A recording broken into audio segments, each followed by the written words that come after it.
The venue coordinator looked uncomfortable as my brother Jason gestured toward me with exaggerated casualness. "Riley doesn't mind helping out," he said to his future father-in-law, Marcus Thornton. "She's always been hands-on. Very practical." Marcus's eyes swept over me with barely concealed disdain. I was wearing simple black pants and a white blouse, professional, understated. Nothing like the designer outfits Jason's fiancée Madison and her family had been sporting all week. "The valet service is short 2 people, Marcus said slowly as if explaining to a child. "If your sister is offering to assist with parking, that would be helpful." "I'm not offering," I said quietly. Jason's smile tightened. "Riley, come on. Don't be difficult.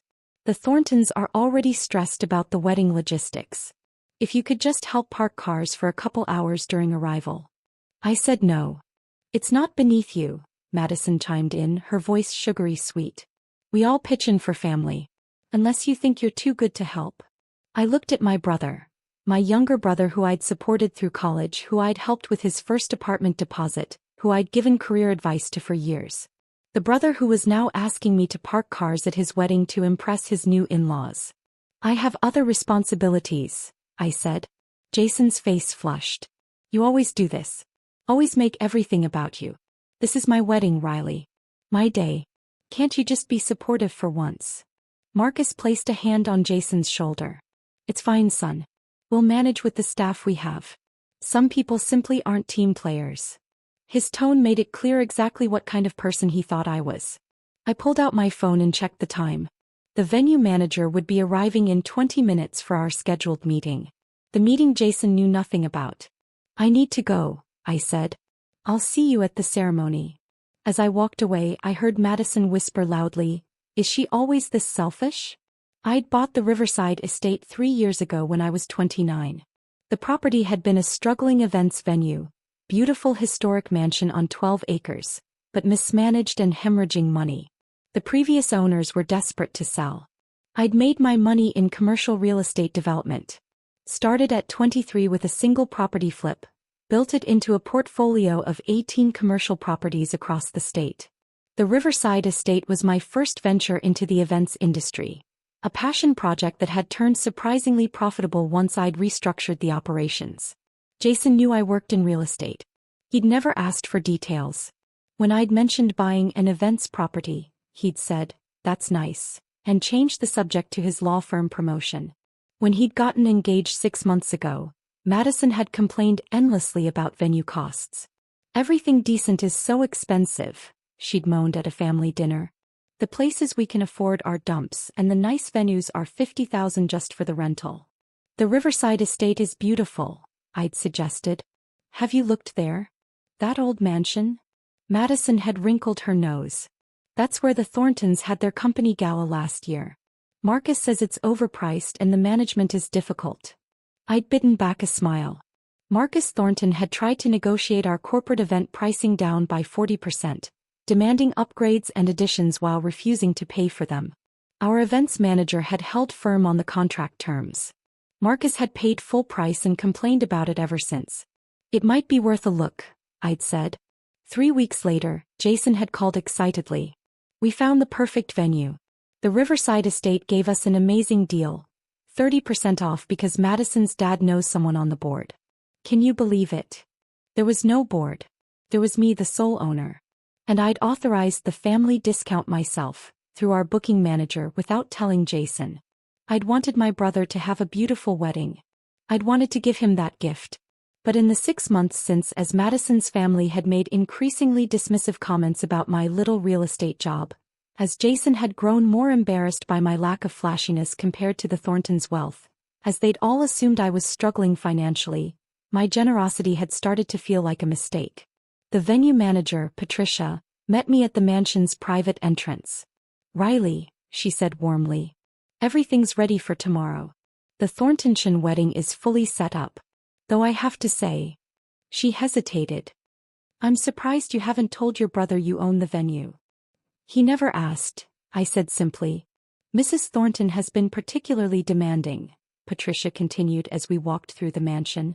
"She's called 6 times this week alone with adjustments. She seems to think the family discount entitles her to unlimited changes. Does she? This morning she demanded we replace all the centerpieces, $4,000 in flowers, because she decided she doesn't like the color palette. She said Marcus knows the owner, and they won't be charged for changes. I stopped walking. What did you tell her? That all change orders require written approval and payment per the contract. She threatened to call the owner and have me fired. Patricia smiled slightly. I told her to go ahead. We entered the ballroom. It looked spectacular, exactly as I'd envisioned when I'd renovated the space. Crystal chandeliers, restored hardwood floors, floor-to-ceiling windows overlooking the gardens. $200,000 in renovations. Worth every penny. There's something else, Patricia said carefully. Mr. Thornton has been telling guests that he got them a deal here because he's friends with ownership. He's implying he has special influence. Of course he is. Do you want me to correct him? I thought about Jason asking me to park cars. About Madison calling me selfish. About 6 months of subtle digs about my practical career and simple lifestyle. Not yet, I said. Let's see how tomorrow plays out. The wedding day arrived with perfect weather. I dressed in an elegant navy dress. Simple but expensive, though no one would know the difference. I arrived early and parked in the guest lot, watching as the valet service began handling the arriving cars. Jason and Madison were getting ready in the bridal suites. I sent a congratulations text. Jason replied, "Thanks. Did you reconsider helping with parking? We're really short-staffed." I didn't respond. The ceremony was beautiful. Jason looked nervous and happy.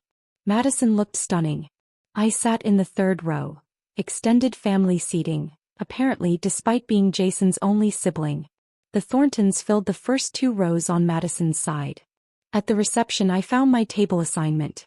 Table 9 near the back with distant cousins I barely knew. The Thorntons had a sprawling head table. Jason had seated his college friends at tables near the front. I wasn't offended. Just noted. During cocktail hour I overheard Marcus holding court near the bar. Got them a hell of a deal on this place, he was saying to a group of business associates. The owner tried to charge full price, but I made some calls. When you have the right connections, everything's negotiable. His wife Barbara nodded. Marcus knows everyone in this city. The venue practically begged for our business once they knew who we were. I sipped my champagne and said nothing. The reception was in full swing when Patricia found me. "Riley," she said quietly. "We have a situation. Mrs. Thornton is in the kitchen demanding the chef prepare a completely different dessert than what was contracted. She's insisting it's included in their package. And the chef told her it would be an additional $2,000. She said to bill it to the owner's account, since Marcus has special arrangements." I set down my champagne. "Where is she?" Barbara Thornton was in the service corridor outside the kitchen, her face flushed with champagne and indignation. The chef stood his ground, arms crossed. "This is unacceptable," Barbara was saying. "Do you know who my husband is? One call to the owner and you'll be." "I'm the owner," I said. He spun around. "What?" "I'm the owner," I repeated. "Of the Riverside estate. Of this mansion. Of the 12 acres you're standing on. I'm Riley Chin and this is my property." Barbara's mouth opened and closed. "That's Jason's sister? You're Jason's sister." "Yes. But you work in real estate. Small properties. Jason said you do house flips or something." "I own 18 commercial properties across the state," I said calmly. "The Riverside estate is one of them. The 30% discount you received? I authorized it. As a wedding gift to my brother." The chef excused himself quickly. Patricia remained, notepad ready. "The special arrangements your husband keeps mentioning don't exist," I continued. "You have a standard event contract with a family discount. Any changes beyond that contract cost extra, including the $2,000 dessert you just ordered." Barbara's face had gone from flushed to pale. "Jason doesn't know?" "Jason never asked about my business. He assumed like you did that I was struggling. Small time. Not worth explaining things to. This is." Barbara swallowed hard. "This is embarrassing." "Yes," I agreed. "It is." Marcus appeared around the corner looking for his wife. He stopped short when he saw us. "Marcus," I said pleasantly. I'm Riley Chin. We met 3 years ago when you tried to negotiate down the pricing for your company gala. You complained about the management being difficult. That was my management team following my policies. The color drained from his face. Your wife just ordered $2,000 in additional desserts, I continued. She insisted it be billed to your special arrangement with the owner. Since I am the owner, I'm here to clarify. Would you like to add that to your final bill, or would you prefer to cancel the order? Marcus looked at his wife, then back at me. There's been a misunderstanding. Has there? When I said I knew the owner. You don't, I interrupted gently. You've never met me. You've certainly never done me any favors. The discount you received was a gift to my brother, not a result of your influence. A small crowd had gathered, wedding guests attracted by the commotion. I recognized several of the Thorntons' business associates from cocktail hour. The ones Marcus had been bragging to about his connections. Perhaps we should discuss this privately, Marcus said urgently. Why?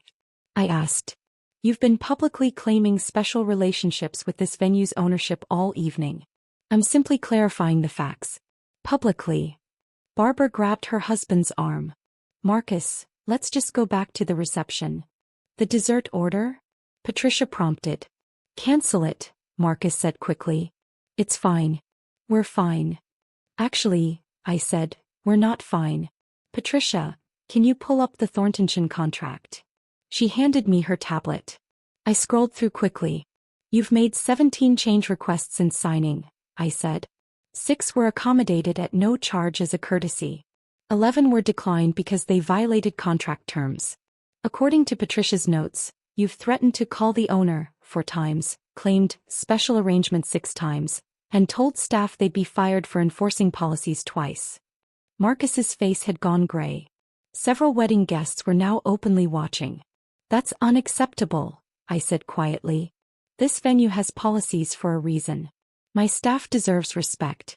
And frankly, Marcus, your behavior has been entitled and inappropriate. I apologize, he said stiffly. I didn't realize. You didn't realize I owned the venue. So you felt comfortable treating the staff poorly and making false claims about your influence. I paused. What does that say about your character? The words hung in the elegant corridor.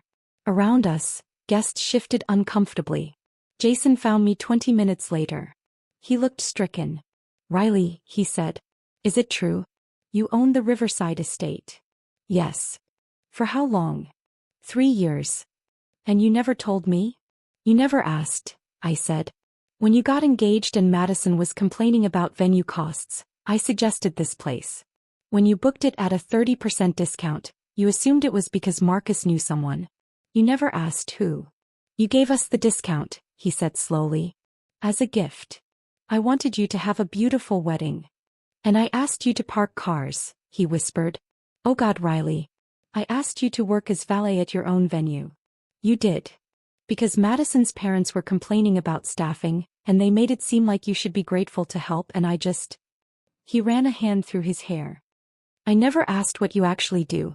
I knew it was real estate and I just assumed it was small. You drive a regular car. You live in a normal condo. You never talk about money. Because money isn't my personality, I said. I built a business. I own properties. I work hard. I don't need to broadcast it to feel successful. But I should have known, Jason said. I should have asked. I should have cared enough to actually understand what you do. Yes, I agreed. You should have. Madison's parents have been awful, he continued. The comments about your practical career. The implications that you're struggling. And I let them. I was embarrassed by you because you weren't flashy like them. But you're successful. Really successful. And I was too self-absorbed to notice. That's the problem, I said quietly. Not that you didn't know the details. But that you were embarrassed. That you asked me to park cars to impress people who'd been disrespecting me for months. Jason looked like he might cry. What do I do? You go back to your reception, I said. You celebrate your wedding. And then, when you get back from your honeymoon, you decide if you want a relationship with me based on who I actually am, not who you assumed I was. Of course I do, he said desperately. Riley, you're my sister. I love you. Do you? Or do you love the version of me you created in your head? The struggling little sister who needs guidance and doesn't threaten your ego.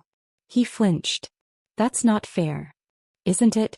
You introduced me to Marcus's business associates as my sister who does some real estate work. Not as a property owner.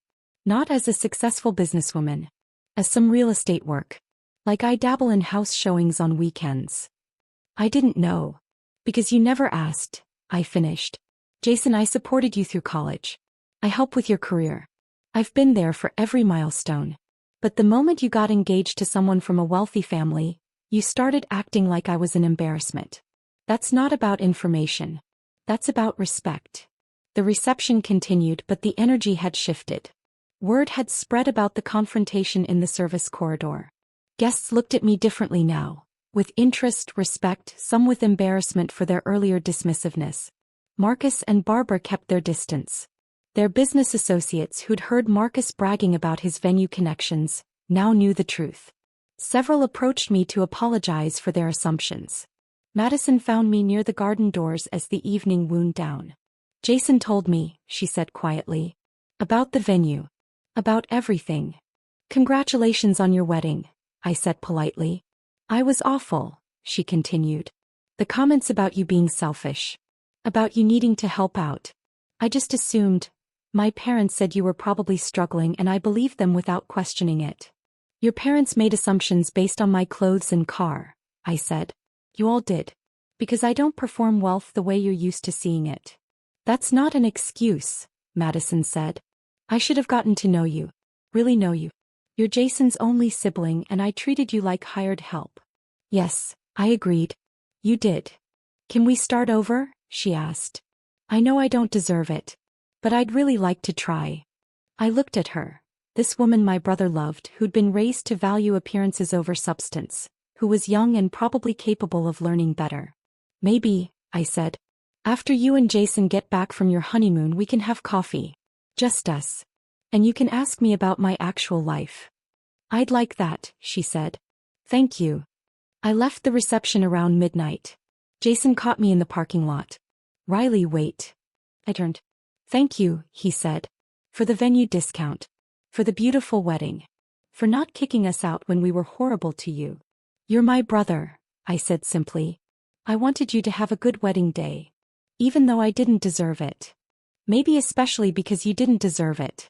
That's what family does. He hugged me tightly. I'm sorry. For all of it. For being embarrassed. For not seeing you. For letting the Thorntons treat you that way. I know, I said. But Jason, this can't happen again. If we're going to have a relationship going forward, it needs to be based on mutual respect. Not assumptions. Not embarrassment. Real respect. It will be, he promised. I swear. I drove home in my modest sedan, through the city I'd built my business in, past several properties I owned. My phone showed messages from Patricia. The wedding had concluded successfully, final billing would be processed Monday. The Thorntons had been subdued but polite for the remainder of the evening. And one message from Jason, you're the best sister anyone could ask for. I'm sorry it took me so long to realize it. I smiled and pulled into my normal condo's parking garage. Tomorrow I'd return to work.